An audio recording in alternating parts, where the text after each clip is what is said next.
Yes people, good morning, good afternoon, good evening to all of you. कैसे हैं सब लोग? होप सो आप सब लोग बहुत बढ़िया रहेंगे। मैं बता दूं, मैं भी बहुत अच्छा हूं।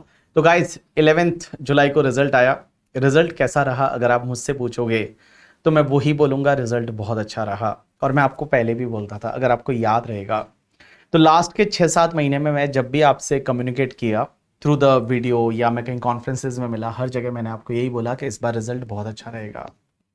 एंड आपको याद रहेगा जब अपना एग्जाम एक्सटेंड हुआ था और एक्सटेंड नहीं हुआ था, उसका नोटिफिकेशन आया कि इलेक्शन की वजह से एग्जाम एक्सटेंड नहीं हो रहा, आप बड़े पैनिक हो गए थे। तब भी मैंने एक वॉइस नोट डाला था टेलीग्राम ग्रुप पे, आप अभी भी पढ़ा है, उसमें मैंने बोला था कि सबका प्रिपरेशन एक जैसा है एंड थोड़े एफर्ट लगाओगे ना तो पास हो जाओगे। तो गाइज रिजल्ट है वो अच्छा रहा। जो लोग क्लियर किए उनको बहुत बहुत बधाई हो। और सेकंड ग्रुप का रिजल्ट तो बहुत ही अच्छा था। अगर मैं सीए फाइनल की बात करूं, it was approx 35 to 36%। That is a very nice result बोल सकते हैं हम लोग। लेकिन सर रिजल्ट जो है वो 100% तो नहीं रहा, ऑब्वियसली 36% रहा सेकंड ग्रुप का। तो जो पास हो गए पहले, सबसे पहले तो मैं बताऊं उनको बहुत बहुत बधाई हो। Like you did it and now world is your, explore this world. कुछ ना कुछ ढंग का करना, कुछ ना कुछ अच्छा करना, अच्छे इंसान हमेशा बने रहना करके, ठीक है, ये ध्यान रखना आप लोग।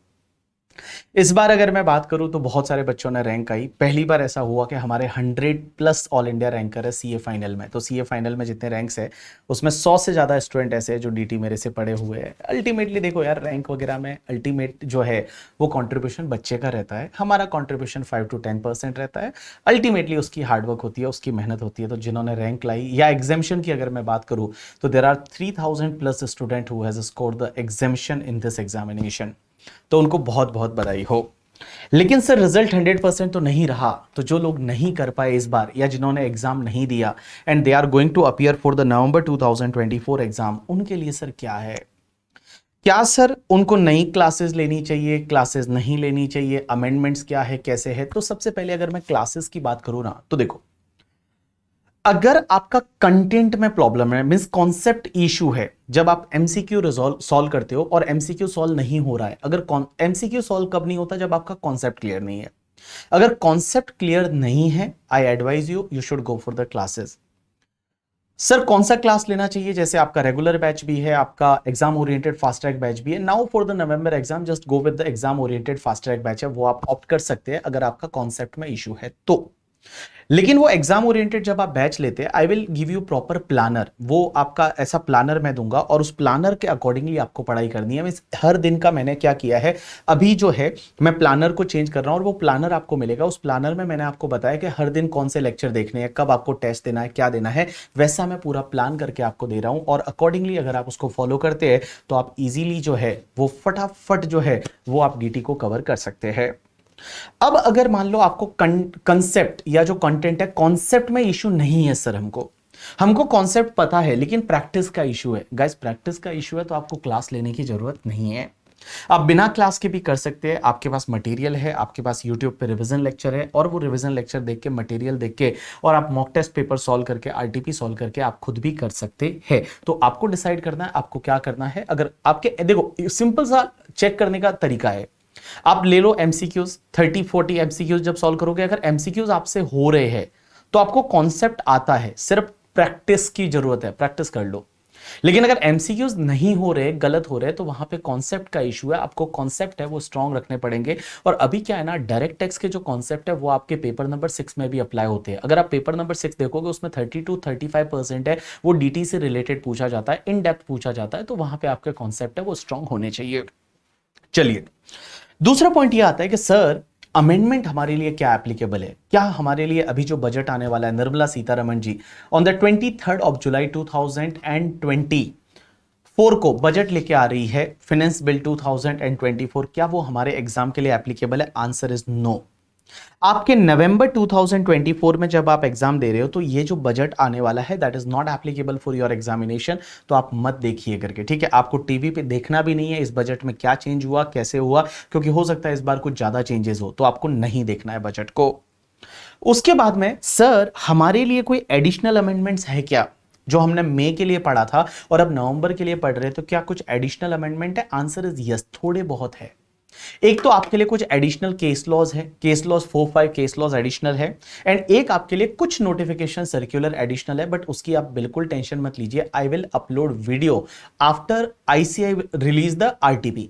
तो जब आईसीआई का आरटीपी आ जाएगा, रिवीजन टेस्ट पेपर आएगा, उसके बाद मैं रिलीज करूंगा। आप बोलोगे सर वो तो ऑलरेडी देखो यहां दे रखे आईसीआई ने कि डायरेक्ट टैक्स में आपका ये जो है ये जुडिशियल अपडेट है, इसमें कुछ केस लॉ है, वो केस लॉज नए हैं, लेकिन इसमें से मैं बताऊं बहुत सारे केस लॉ ऐसे हैं जो हम मे के लिए पढ़ चुके हैं। जैसे ये माहले आनंद फिल्टर सिस्टम प्राइवेट लिमिटेड, ये केस लॉ हम ऑलरेडी पढ़ चुके हैं। केबीडी सुगर डिस्टिलरी, ये केस लॉज हम ऑलरेडी पढ़ चुके हैं। उसके साथ में ये सिकंदराबाद क्लब, ये केस लॉ हम ऑलरेडी पढ़ चुके हैं मे के लिए, तो कोई ये नया नहीं है। मोस्ट ऑफ केस लॉ वही है, कुछ एक दो केस लॉज है दे हैव एडेड हियर, तो वो मैं आपको करा दूंगा आफ्टर द आरटीपी। उसके साथ साथ में यहां पे कुछ जो है वो आपके लिए नोटिफिकेशन सर्कुलर भी है, लेकिन इन नोटिफिकेशन सर्कुलर में से भी बहुत सारे नोटिफिकेशन सर्कुलर ऐसे हैं जो हम ऑलरेडी कवर कर चुके हैं। तो अभी आज की डेट में आपको अमेंडमेंट की बिल्कुल कोई भी टेंशन लेने की जरूरत नहीं है। There is no need to take any tension of the amendment. चलिए सर, हम अमेंडमेंट की टेंशन नहीं ले रहे, हम आपके भरोसे छोड़ रहे हैं कि आप जब भी आरटीपी आएगा, तो जैसे ही आरटीपी आईसीआई का आएगा उसके बाद मैं वीडियो अपलोड कर दूंगा। दूसरी चीज सर, बुक्स, क्या हमको बुक्स नहीं लेनी चाहिए नवंबर के लिए या सेम बुक चल जाएगी? Right answer is if you are having the May वाला मटेरियल तो नवंबर के लिए सेम मटेरियल चल जाएगा। मे वाली बुक है तो आपके लिए चल जाएगी, लेकिन अगर आपके पास उससे भी पहले की बुक है नवंबर 2023 की, वो नहीं चलेगी। You should go with the new books. New वाली कॉम्पैक्ट ले लीजिए, कंपाइलर ले लीजिए, and compact compiler is the best material to follow. और मैं बताऊं, आप बिलीव करिए, वो सबसे बढ़िया मटेरियल है। ऑब्वियसली वो एग्जॉस्टिव भी है, और उसके साथ साथ में जो है वो आपके लिए ऐसा भी है समराइज वे में कि आप उसको कवर भी कर सकते हैं। 450 पेजेस का कॉम्पैक्ट है। Everything we have covered and that compact will help you in the paper number 6 also करके, ठीक है। चलिए, उसके साथ में revision lecture guys already uploaded on the YouTube पे ऑलरेडी अपलोडेड है। आप देखेंगे करके एक प्लेलिस्ट है, तो जैसे ही आप यूट्यूब पे जाते हैं, यूट्यूब पे जाने के बाद आपको वहां पे ये भफर बुराना जो चैनल है, ये चैनल जिस पे आप वीडियो देख रहे हैं, उस चैनल पे जाएंगे प्लेलिस्ट में, एंड प्लेलिस्ट में एक मई नवंबर 2024 का एक प्लेलिस्ट है for the revision lecture. Just follow that revision lecture, okay. After that now there is one question कि सर आरटीपी एमटीपी हमको करना चाहिए क्या? राइट आंसर इज गाइस, आपको आरटीपी कौन सा करना चाहिए? You know that May and November 2024 वाला, ओनली मे एंड नवंबर 2024 का आरटीपी आपको करना चाहिए। उसके अलावा उसके पहले के आरटीपी डायरेक्ट टेक्स्ट में करने की जरूरत नहीं है।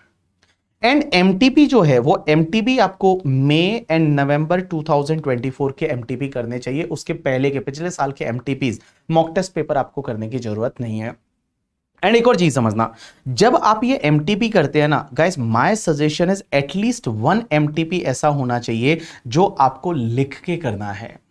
Means you have to write, means आपको लिखना है, आपको लिख के करना है। वो एक जो एमटीपी है मॉक टेस्ट पेपर, वो आपको लिख के करना है। क्या करना है? लिख के करना है, और उसके बाद उसको इवेल्युएट करना है।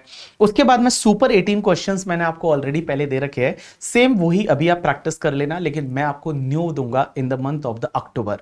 तो अक्टूबर में मैं आपको वापस से न्यू क्वेश्चन बनाऊंगा। सुपर 18 की जगह हो सकता है इस बार मैं सुपर 30 दे दूं करके, तो आपको न्यू क्वेश्चंस मैं आपको दे दूंगा। गाइस एक बात बताऊं, मैंने ये जो रिजल्ट आया उसके बाद बहुत सारे बच्चों से मैं मिला, बहुत सारे बच्चों से बात की, बहुत सारे रैंकर से बात की। जैसे मैंने ऑल इंडिया रैंक 1 जो है Shivam, he was my student, उससे मैंने बात की। तो मैंने एक ऑल इंडिया रैंक 3 जो किरण है उससे मेरी बात हुई। मेरे को एक चीज समझ में आई कि रैंकर में और नॉर्मल लोग जो मेरे जैसे लोग हैं, I was not a ranker, हमें क्या फर्क है? एक फर्क है, वो लोग बहुत डिसिप्लिन है, पता है, वो लोग बहुत डिसिप्लिन है, वो कंसिस्टेंटली डिसिप्लिन है। हम लोग नहीं हो पाते। हम लोग क्या करते हैं, एक दिन तो पढ़ लेते हैं पूरा 20 घंटा, लेकिन दूसरे दिन 2 घंटा, तीसरा दिन खराब कर लेते हैं। कंसिस्टेंटली हम नहीं कर पाते, एंड हम डिसिप्लिन नहीं रह पाते। थोड़ा मन हुआ, मोबाइल में लाइट हुई, मोबाइल की तरफ देखने लग जाते, क्या हुआ, फिर आप रील्स देख रहे और अपने कब 1-2 घंटे किल कर दिए समझ में ही नहीं आता। एंड गाइज, उन लोगों को अपने पे कंट्रोल है, उनको पता है कौन से टाइम पे क्या काम करना है, कितना पढ़ना है, कैसे पढ़ना है, दे नो अबाउट दैट। ये फर्क है एक रैंकर में और एक नॉन रैंकर में, या मैं बोलूं अपन जैसे नॉर्मल लोगों में। गाइज वो अपने को इंप्रूव करना है। एंड अगर आपके पास सफिशिएंट टाइम है, अभी आपके पास नवंबर एग्जाम के लिए टाइम कम नहीं है, that is the sufficient time. Because अगर मैं जुलाई 15 को खड़ा हूं तो जुलाई का 15 डेज जुलाई है, अगस्त, सितंबर, अक्टूबर, 3.5 मंथ का टाइम है। 3.5 month is not a less time. आप अगर दोनों ग्रुप प्रिपेयर करना चाहते हैं और अगर आपने क्लासेस के अलावा कुछ भी नहीं पढ़ा है अभी तक, तो भी आप दोनों ग्रुप इजीली क्लियर कर सकते हैं। आपका 3.5 मंथ में इजीली हो जाता है यार। 6 सब्जेक्ट तो है अपने पास, उसमें भी 5 ही पढ़ना है। 6 वाला तो कुछ केस स्टडी कर लो, 20 25 30 केस स्टडी तो वैसे ही हो जाता है। तो मैं आपको क्या बता रहा हूं ना, अगर फोकस क्लियर है और आप सच में चाहते हो कि अपने को सीए बनना है, और मैं बता दूं इंस्टीट्यूट सीए बनाना चाहती है, अब आपके हाथ में है कि आप कितना जल्दी बनना चाहोगे। एंड अगर आप उसको कंसिस्टेंटली मेहनत करोगे, फॉलो करोगे, तो आप इजीली बन जाओगे। अब आपको कैसे पढ़ाई करने की, तो मैं तो क्या करता था, मेरा एक प्लान हुआ करता था, दैट इज द 8421 करके, ठीक है। और ये 8421 आज भी आप फॉलो कर सकते हो। 8421, now what was the 8421 plan? 8421 plan क्या था? पहली बार किसी भी सब्जेक्ट को मैं 8 डेज दूंगा। अब मैं 8 दिन एक ही सब्जेक्ट नहीं लेता था। What I use to do, मैं क्या करता था, 16 डेज का एक स्लॉट लेता था एंड 16 डेज में मैं 2 सब्जेक्ट है वो कंप्लीट कर लेता था। और 16 डेज में 2 सब्जेक्ट कंप्लीट करता था, अगेन 16 डेज में 2 सब्जेक्ट, अगेन 16 डेज में 2 सब्जेक्ट। तो आप देखते हैं कि आप 16 डेज 16 डेज 16 डेज आप अगर लेते हैं तो 32 days and 32 days plus 16 days 48 days, right. तो आप देखेंगे 48 डेज में आपका एक बार प्रॉपर रिवीजन हो चुका है। 6 सब्जेक्ट है आपके पास, तो 48 डेज आप टारगेट रखिए। 48 डेज में you have to complete the syllabus and complete कर दिए। 48 का 50 डेज हो सकता है, उससे ज्यादा नहीं। 50 डेज में आपको एक बार बहुत अच्छे से सिलेबस है वो कंप्लीट करना है। एंड गाइस, जब नेक्स्ट सेकंड रिवीजन करोगे तो इसी टाइम को आप एक काम करिए, 50% कर दीजिए। मींस 24 डेज में कंप्लीट करिए पूरा सब सिलेबस, 6 सब्जेक्ट। एंड उसके बाद जब वापस करेंगे तो इसको और 50% स्लैश कर दीजिए, 12-13 दिन में कंप्लीट करिए एंड उसके बाद आप एग्जाम के लिए जाइए। तो ये प्रॉपर प्लानिंग होनी चाहिए। अब एक बात समझना, मैं बोल रहा हूं 16 डेज में 2 subject, so there may be possibility कोई 2 सब्जेक्ट ऐसे है जिसमें आपको 18 डेज लग सकते हैं, 19 डेज लग सकते हैं। लेकिन फिर कोई 2 सब्जेक्ट ऐसे भी आएंगे जहां पे जिसमें आप अगर मल्टी डिसिप्लिनरी वाला जो पेपर है करके, ठीक है, बिजनेस स्टडी आईबीएस वाला, तो आईबीएस वाले में कम टाइम भी लगेगा। तो आईबीएस जिसके साथ में आप ले रहे हो उसमें कम टाइम भी लगेगा। आईबीएस आपको लास्ट में रखना है। पहले आप जो है, जैसे फॉर एन एग्जांपल आपने ऑडिट और एफआर साथ में ले लिया, ये उसके बाद में अगर मान लो आप लेते हो एसएफएम एंड आईडीटी साथ में ले लिया, फिर डीटी और आईबीएस साथ में ले लिया, क्योंकि डीटी बहुत वास्ट है। तो ऐसे करके आपको प्लानिंग करनी पड़ेगी एंड प्रॉपर प्लानिंग के साथ पढ़ोगे ना, तभी पास होने वाले हो। एंड एक चीज समझना है यार, हम लोग है ना, सब लोग चाहते बहुत अच्छा है। आप लोगों ने जब से रिजल्ट आया, बहुत सारे आपके फ्रेंड्स पास हो गए होंगे, बहुत सारे तो ऐसे पास हुए होंगे जिनको आप सिखाते थे, आपको लगता है ये कैसे पास हो गया, वो भी पास हो गए। एंड गाइस, अगर अपन नहीं हुए कोई दिक्कत नहीं ना, 3 महीने तो है, ठीक है ना। इस एग्जाम में अपन अनसक्सेसफुल रहे, लेकिन अगर आप चाहते हो, आप अगर कीन हो कि कंप्लीट करना है, तो आप कर सकते हैं ये वाला नवंबर एग्जाम। अभी आपके पास टाइम बहुत, बहुत है अगर ऐसे बोलो तो, बट बहुत कम भी बचा है। जस्ट इसमें आपको अपना 100% पुट करना है। 100% पुट करोगे तो हो जाओगे। एंड मैं बताऊं ना, हम लोग क्या चाहते हैं, हम लोग ऐसे गोल तो चाहते हैं, अरे सीए बन जाए, सीए बनने के बाद अच्छी कंपनी में काम करे, बहुत पैसा कमाए, हर सैटरडे संडे पार्टी करे, कहीं घूमने जाए, अपना कोई रिलेशनशिप पेंडिंग है अगर मान लो आपका, तो चलो कि उसको भी कैरी करे। बट क्या होता है ना, नहीं हो रहा है ना, तो बुरा भी लगता है। बट गाइस, वो सब आप गोल सोच रहे हो कि ये होना चाहिए करके, ठीक है, बट उसके लिए प्रोसेस है ना, वो ये है। अब जो अगले 3.5 मंथ आप एक रूम में बैठोगे जब आपके साथ कोई नहीं है, और वो 3.5 मंथ आप सिर्फ वो बुक्स के साथ में खेल रहे हो, बुक्स पढ़ रहे हो और जो मेहनत कर रहे हो, this is called process. And if your process is perfect ना भैया, आप सीए बन जाओगे। एंड एक और बात बता दूं, ये एग्जाम हार्डवर्क मांगता है। मैंने इतने साल से, मैं 12 ईयर से मैं पढ़ा रहा हूं, इस बार 100+ स्टूडेंट है जिनकी मेरी रैंक आई है। मैं बहुत सारे लोगों से मिलता हूं, मैंने ऐसे ऐसे लोग देखे हैं जो उनकी पहले रैंक नहीं थी बट सीए फाइनल में रैंक है। इस बार ऑल इंडिया रैंक 3 जो किरण करके है, इंटरमीडिएट में अच्छे मार्क्स थे, फर्स्ट अटेम्प्ट क्लियर थी, फाउंडेशन फर्स्ट अटेम्प्ट क्लियर थी, बट रैंक नहीं थी। But in CA final all India rank 3 करके टॉप 3 में आना, एफर्ट तो है, उसने मेहनत तो की है। और कैसे मेहनत की है, वो छोटे घर में मुंबई में 1 BHK में 4 लोग रहना, और मुंबई में रह के पढ़ाई करना एक छोटे से घर में, आपको पता नहीं बहुत दिक्कतें होती है, हर जगह होती है, नॉट इन द मुंबई, हर जगह, क्योंकि सीए में लोग ही वो आते हैं जो मिडिल क्लास फैमिली से रहते हैं। तो गाइस, मैं बता दूं, देखो हार्डवर्क तो करना पड़ेगा, बिना हार्डवर्क के कुछ नहीं मिलता है। And I always say that hard work beat talent when talent does not work hard. कितने टैलेंटेड थे ना आप, उससे कोई फर्क नहीं पड़ता। मैंने बड़े बड़े टैलेंटेड 30 मार खान को फेल होते देखा है, और मैंने बड़े बड़े ऐसे लोग थे जिन जो बहुत ही स्कूलिंग बड़े नॉर्मल लेवल पे हुई, बहुत कम परसेंटेज के साथ, और उनको फर्स्ट अटेम्प्ट में क्लियर करके देखा है।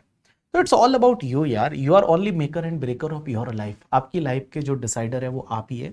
आज से 10 साल बाद आप कहाँ पे रहेंगे वो सिर्फ आप ही डिसाइड कर सकते हैं, and you are only responsible, no one other than you is responsible for whatever you will be after 5-10 years. तो आपको क्या बनना है, क्या करना है, आपको खुद को ही लिखना पड़ेगा करके, ठीक है। तो मेहनत करिए, जी भर के मेहनत करिए, ठीक है, हार्ड वर्क करिए। बाकी सब जितने भी डिस्ट्रैक्शन लाइफ में हैं उनसे दूर हो जाइए, अपने दिमाग को उन सब चीज़ों से दूर करिए, एंड सिर्फ पढ़ाई करिए, वो आपके लिए ज़्यादा ज़रूरी है करके, ठीक है। उसके साथ साथ में अभी आज मैं इतना ही आपको बोलने वाला हूँ। एंड गाइज, इसके साथ में जहांगीर का एक गाना है जिसकी कुछ लाइनें मुझे बहुत अच्छी लगती है, तो एक काम करता हूँ, इस वीडियो के एंड में वो मैं जोड़ देता हूँ। ये लाइनों को आप सुनिए, गौर करिए, एंड वापस से रीस्टार्ट करिए। Thank you.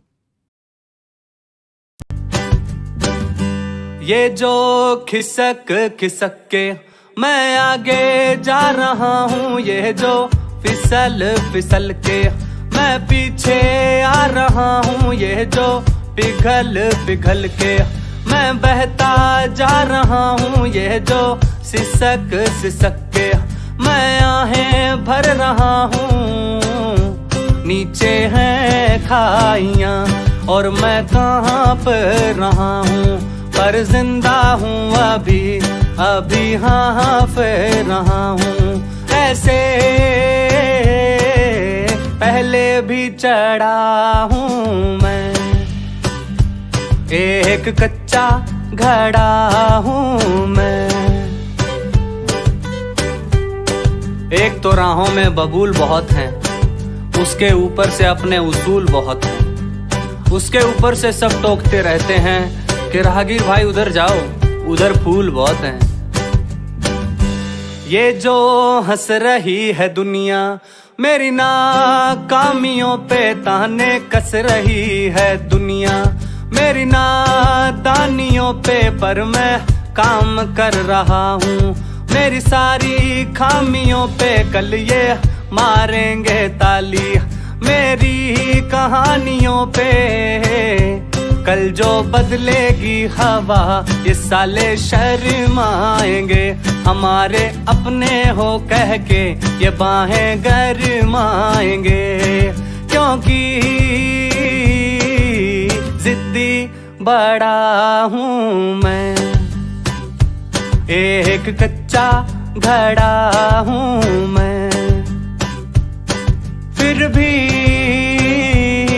बरसात में खड़ा हूँ मैं, बूंदें बेरहम हैं, उनको ये वहम है कि मैं टूट रहा हूँ, जो मैं चीख रहा हूँ, पर वो बेवकूफ हैं, मैं तो सीख रहा हूँ।